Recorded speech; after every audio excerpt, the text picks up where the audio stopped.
पारंगत हैं चित्रकला में और आपको पद्मश्री से नवाजा गया है। आज हमारे बीच में पधारे हैं गजल गायक उस्ताद अहमद हुसैन मोहम्मद हुसैन जयपुर की शान है। और आपको भी अपनी मोदी सरकार ने आपकी संभावना को, आपकी प्रतिभा को, आपकी इसको देखते हुए इज्जत अफजाई हुई है। जयपुर की आपकी हमारे बीच में है। पंडित लक्ष्मण भट्ट तेलंग जो आज के 1 महीने पहले हमारे बीच में नहीं रहे, उनको पद्म भूषण पद्मश्री से नवाजा गया। उनकी पुत्री ख्यातिनाम ध्रुपद गायिका, एकमात्र महिला ध्रुपद गायिका श्रीमती मधु भट्ट तेलंग हमारे बीच में है। आप राजस्थान विश्वविद्यालय के संगीत विभाग से रिटायर हुई है और हजारों शिष्य इनके संगीत के क्षेत्र में है। इसी प्रकार हमारे बीच में पंडित मुन्ना मास्टर जी, श्रीमान मुन्ना मास्टर जी प्रसिद्ध भजन गायक हैं। आपको पद्मश्री से नवाजा गया है। मुन्ना खान आपका नाम है, लेकिन इसको मुन्ना मास्टर के रूप में मशहूर हुए हैं। इसी प्रकार पद्मश्री रामकिशोर डेरेवाला जी छीपा, इनको ऑनररी डॉग प्रिंटिंग छीपा के लिए बगरू प्रिंट के लिए नवाजा गया है पद्मश्री से। पूरे देश में ख्याति नाम रखी है और सेवा भारती के जरिए जुड़ के आपने बहुत कलाकारों के लिए काम किया है। इसी तरह से हमारे बीच में मोहनलाल जी सोनी, आप प्रसिद्ध शिल्प गुरु है। आपको भी भारत सरकार ने शिल्प गुरु उपाधि से नवाजा है। मोहनलाल जी सोनी हमारे बीच में है। इस प्रकार ये 11 सलिल भट्ट जिन्होंने सात्विक वीणा का जनक है, उनके पिताजी ने बनाई है और अब आपने भी सात्विक वीणा बनाई है। और नवी पीढ़ी आप भट्ट परिवार की है जो तेलंगाना से तेलंग यहाँ पधारे। 350 साल से जयपुर में आप संगीत की सेवा कर रहे हैं और हजारों लाखों शिष्य आपसे लाभान्वित हो रहे हैं। आज हमारे बीच में है, हम गौरवान्वित हैं आपको पाकर। हमारे वरिष्ठ नेता लखावत साहब से मैं निवेदन करूंगा, आप प्रारंभिक तौर पर एक भूमिका इनके उसके विषय में कहें। प्रभुलाल जी बैठ जाओ। चलो, मैं वैसे ही खड़ा नहीं होता, कुर्सी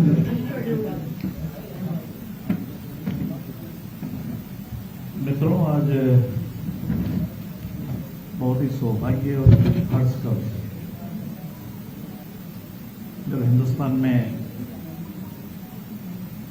आम चुनाव हो रहा है। इस चुनाव के समय भिन्न भिन्न दलों के लोगों की अपनी अपनी राय दुनिया के सामने, हिंदुस्तान के सामने आ रही है। परंतु ये बहुत विलक्षण क्षण है कि प्रधानमंत्री नरेंद्र मोदी जी कि केवल दुनिया में और अन्य देशों में ही नहीं, हिंदुस्तान के जन जन तक और आवाम तक जो उनकी प्रतिभा, लोकहित के कारण, प्रशासन के कारण, शासन के कारण देश को जो प्रतिष्ठा दिलाई है, उस सबसे प्रभावित होकर आज भिन्न भिन्न क्षेत्र में जिनकी अपनी एक हस्ती है, जिन्होंने बहुत बड़ा देश में योगदान दिया है, उन सब ने एक सुखद निर्णय ये किया है कि जब दुनिया मोदी जी को अपना नेता मान रही है, उनसे प्रेरणा लेकर दुनिया आगे बढ़ना चाहती है, भारत ने एक नया सपना पिछले 10 वर्षों से देखा साकार होते हुए, तो यह सब मोदी जी को आशीर्वाद देते हुए सहयोग का निर्णय किया है कि हम भी चाहते हैं और हिंदुस्तान के आवाम से हम ये कहेंगे कि मोदी जी को फिर एक बार लाइए ताकि दुनिया के सामने हम आगे बढ़ सकें। मैं इसलिए कहता हूं कि ये कोई एक विधा के लोग नहीं, एक विधा के विशेषज्ञ नहीं, एक गांव के रहने वाले नहीं, एक जाति के नहीं, एक बिरादरी के नहीं, एक थॉट के भी नहीं, एक विचार के भी नहीं। ये विभिन्न जगह रहते हुए, विभिन्न कलाओं में, विभिन्न क्षेत्र में समाज की सेवा करते हुए, नए अनुसंधान के द्वारा, अपनी कला के द्वारा, अपने कर्तृत्व और व्यक्तित्व के द्वारा इन्होंने देश और दुनिया में अपना नाम रोशन किया है। भारतीय जनता पार्टी अपने आप को बहुत सौभाग्यशाली समझती है कि हमको रैलियों में, इसमें उसमें तो बहुत समर्थन देश भर में हम रोज देखते हैं, पर ये मंच पर बैठे हुए महानुभावों का आशीर्वाद ये हम सबके लिए आज बहुत ही आनंदकारी है और हम अपने आप को बहुत सौभाग्यशाली समझते हैं। यही राजनीतिक दल है जिसको इस प्रकार का आशीर्वाद समाज के इस वर्ग के लोगों के द्वारा, इन विशेषज्ञ लोगों के द्वारा भी आशीर्वाद मिल रहा है। तो मैं पार्टी की ओर से आप सबका हार्दिक आभार प्रकट करता हूं और मीडिया के मित्रों से मैं निवेदन करूंगा कि आज का ये जो क्षण है ये देश और दुनिया के सामने एक बहुत ही आलोकित करने वाला है, और इसलिए उस सत्य आप भी साक्षी हैं। आपका भी हार्दिक स्वागत। मैं अरुण जी से कहूंगा कि आगे करें। सौभाग्य से हमारे को पार्टी को समर्थन देने के लिए, आशीर्वाद देने के लिए पंडित विश्वमोहन भट्ट जी यहाँ हैं। मैं आपसे आग्रह करूंगा कि अपने विषय को बताएं। नमस्कार आसीन सभी युवाओं को मेरा प्रणाम। नमस्कार। आज हमारे लिए सभी कलाकारों के लिए और सभी पद अवार्डीज के लिए एक अभूतपूर्व दिवस है।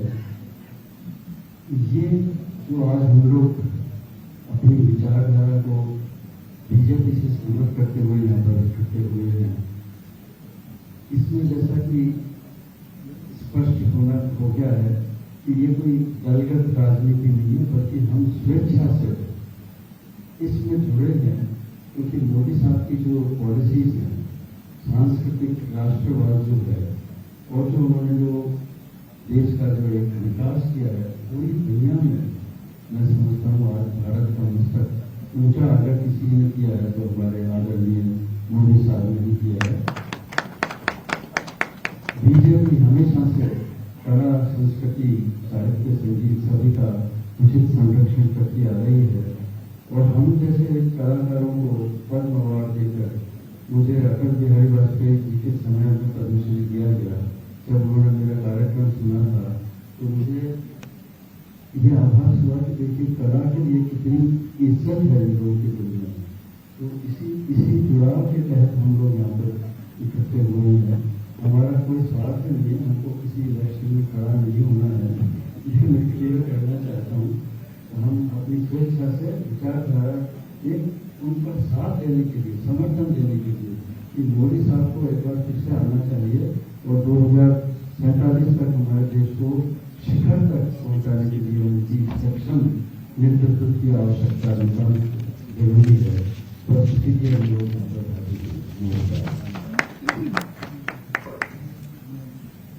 मैं हम सबके लिए सुपरिचित ना हूँ, सारे विश्व में विश्वमोहन भट्ट जी, गुलाबो जी यहाँ सब जो बैठे हैं उन सब ने भारत का मान बढ़ाया है। गुलाबो जी हम सबको आशीर्वाद समर्थन देने के लिए यहाँ पर बीजेपी कार्यालय पधारी, मैं उनसे भी आग्रह करूँगा अपने विषय पर। नमस्कार। जैसे बताया कि हम लोग सब कलाकार हैं और सब अलग अलग तरीके से सब अलग अलग विधाओं में हैं, लेकिन है तो हम एक ही देश के है तो हम देश के ही देते हैं। तो हम लोगों का भी बनता है कि हम भी सरकार से और मोदी साहब से उनको जुड़े और उनके साथ में हमारा जो भी जुड़े हैं। बस ये है कि आज हम जो हैं मेरे बेटी